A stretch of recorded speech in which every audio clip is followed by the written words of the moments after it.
Ça me saoule. La première fois, je tourne et j'ai dû arrêter parce que j'arrêtais pas de bégayer tout le temps. La deuxième fois, je tourne la vidéo, je regarde. L'objectif il était flou, on ne voyait rien, il y avait un gros focus sur l'arrière-plan. Ça fait 3 fois que je tourne la vidéo là. Si t'es arrivé là, c'est soit que t'es désespéré, soit que t'as vu 2 mots qui allaient absolument pas ensemble. Alors est-ce que c'est possible en cette date de faire une sèche pour juin? Bon, déjà on va parler d'une chose, les cycles en musculation. Alors il y a beaucoup de choses qui vont venir dans vos têtes. Moi quand je parle de cycle, je parle de cycle prise de masse et le cycle sèche. On va aussi faire ce qu'on appelle des maintiens. On essaye de maintenir sa masse. Ça commence en automne où on fait justement ce maintien. Ensuite on va aller sur prise de masse qui commence en hiver, arc hivernal en mode Daxsuki jusqu'au début printemps. On va faire une prise de masse. Moi c'est comme ça que je le fais par rapport à mon métabolisme, par rapport à ma morphologie. Et ensuite début printemps, été, on fait la sèche. Vous allez me dire mais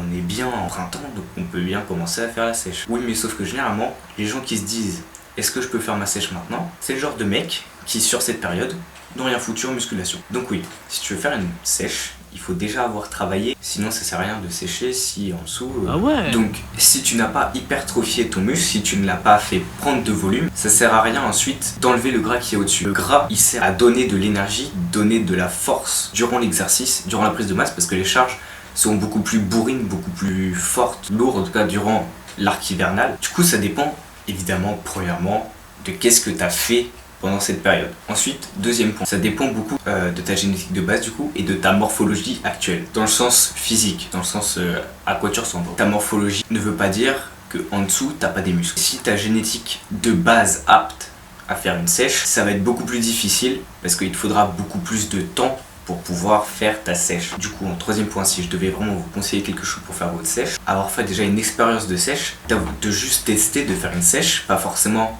pendant l'été, mais juste une sèche de test pour savoir en combien de temps il vous faut pour faire cette sèche, combien de calories il vous faut en moins. Et tout ça, ça va beaucoup vous aider de connaître votre propre corps, votre propre métabolisme.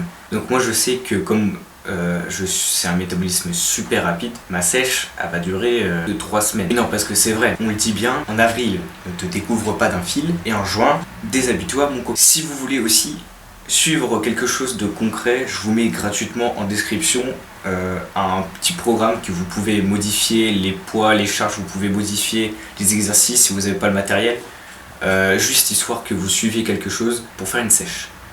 Il va falloir avoir déjà travaillé les muscles pendant toute la période bulk, une expérience dans la sèche pour savoir les calories, combien il faut de calories, etc. Et pour finir, savoir connaître son corps, son métabolisme. Et sur ce, mesdames, messieurs, je suis allongé. Je vous dis au revoir, bonne sèche.